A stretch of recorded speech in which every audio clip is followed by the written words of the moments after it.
Hello, everyone. Welcome to Lisa's Losing It. Yeah, I went MIA again. Holidays. I'm trying to get this all figured out and set up. However, I did promise you that I would do a full body shot. So I've got a couple for you. The first one is a picture.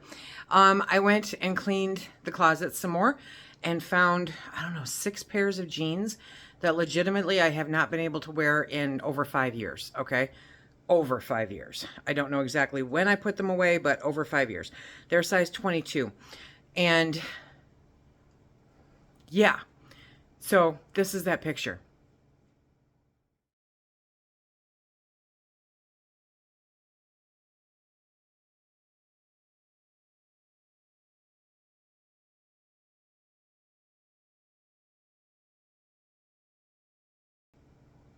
How amazing is that?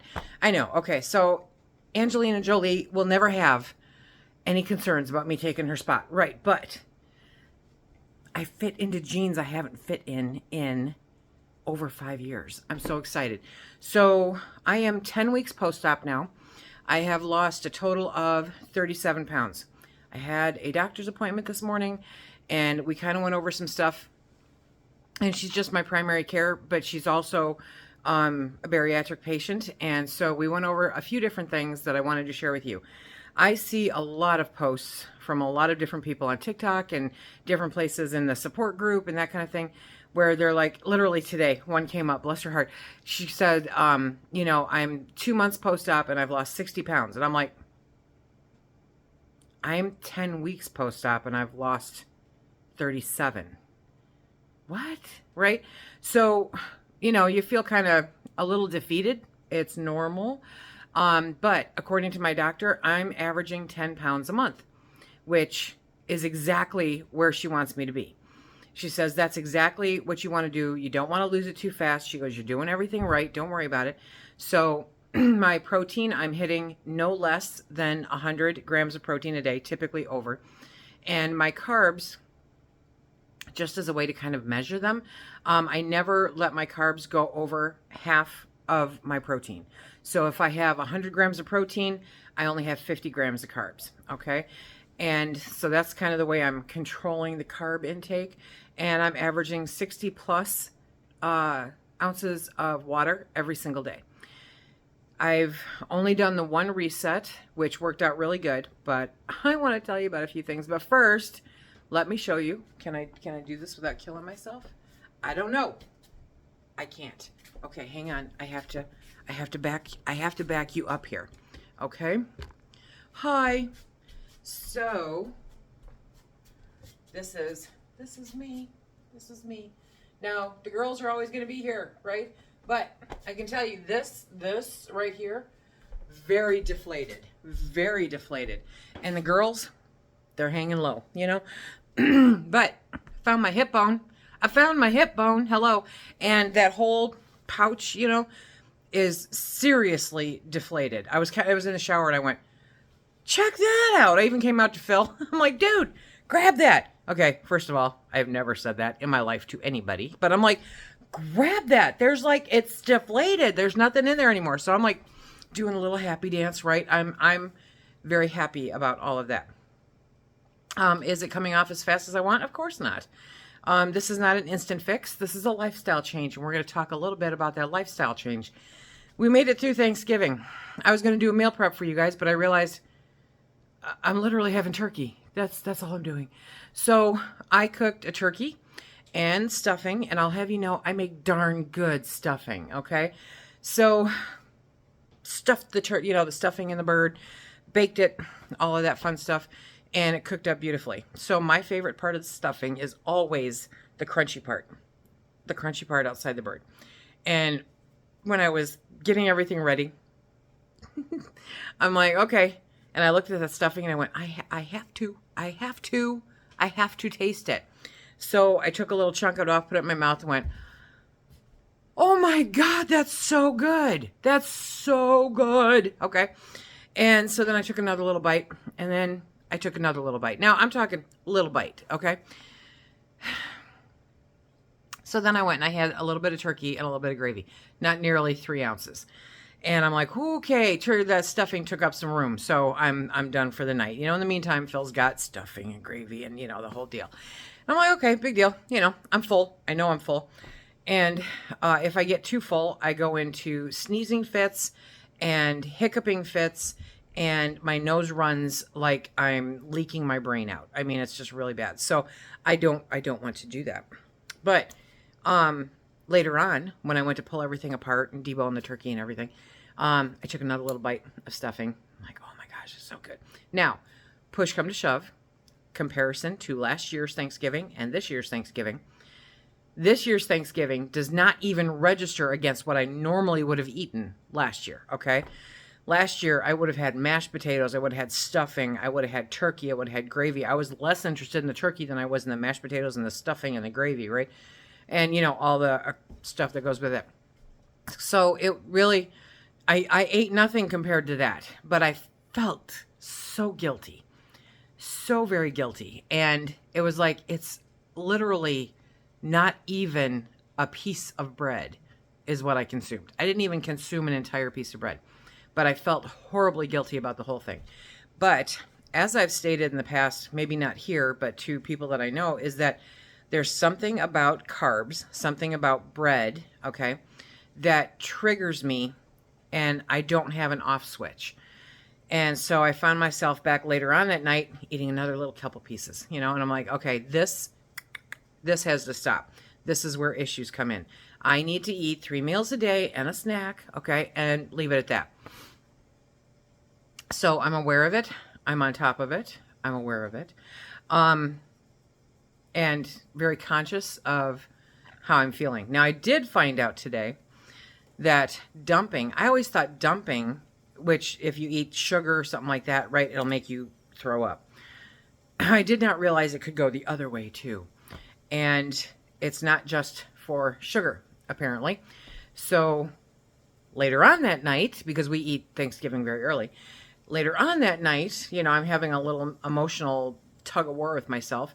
And we've got those sugar-free Jell-O pudding cups, And so I went, okay, I'm going to go have one of those. So I had one of those, and I'm still having the emotional beat myself up. Oh, this is not fun.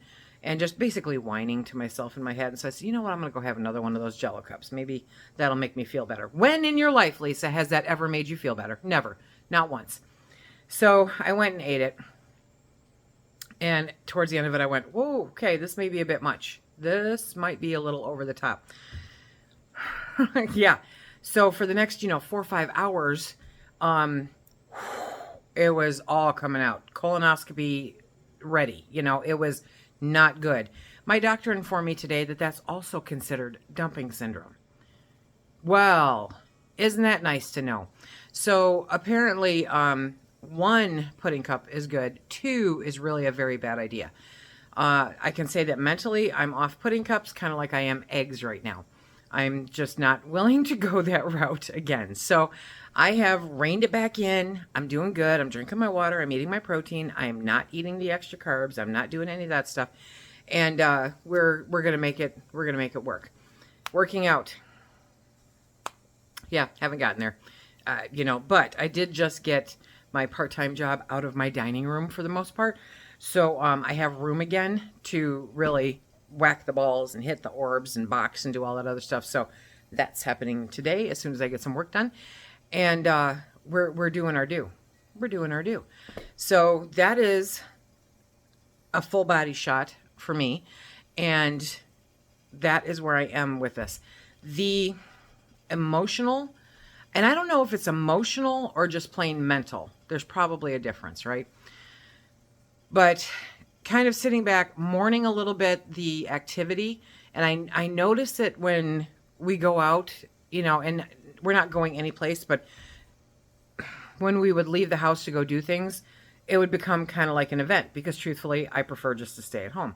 So it becomes kind of an event. So it's like, ooh, why don't we hit here for lunch? Ooh, why don't we hit there? Ooh, why don't we grab some cookies from there?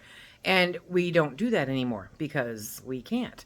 I am not tempted by sweets at all. So Phil actually, I found out, had a box of Milk Duds in the glove compartment of my truck. I'm like, what are you talking about in my truck, dude? But I wasn't even tempted to have one. Was not interested at all. So that's good. That's very good. And I didn't think about them after that until just now relaying the story. It's more the bread stuff that I'm concerned about. You know what I mean?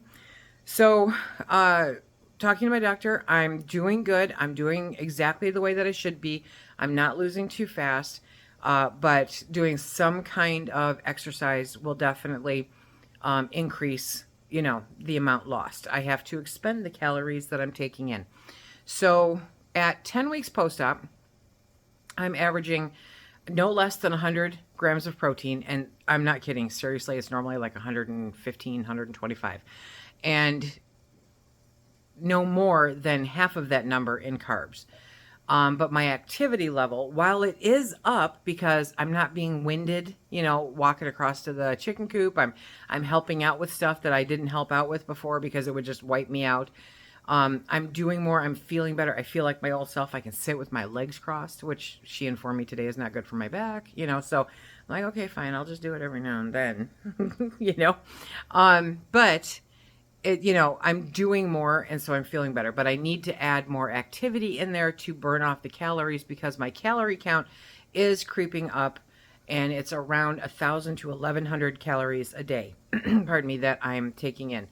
And so I don't really want to go above that, and I want to increase my activity. So that's what I'm going to be focusing on for the next coming week. I do have to meal prep today because I don't have anything set up for myself for dinners for the week. So I'm going to get that done, and I will bring you guys along and show you what I'm doing as far as meals for the upcoming week. I have to admit, I'm a little tired of meat and gravy.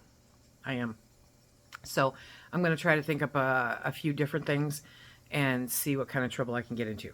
All right, ready? Let's do it.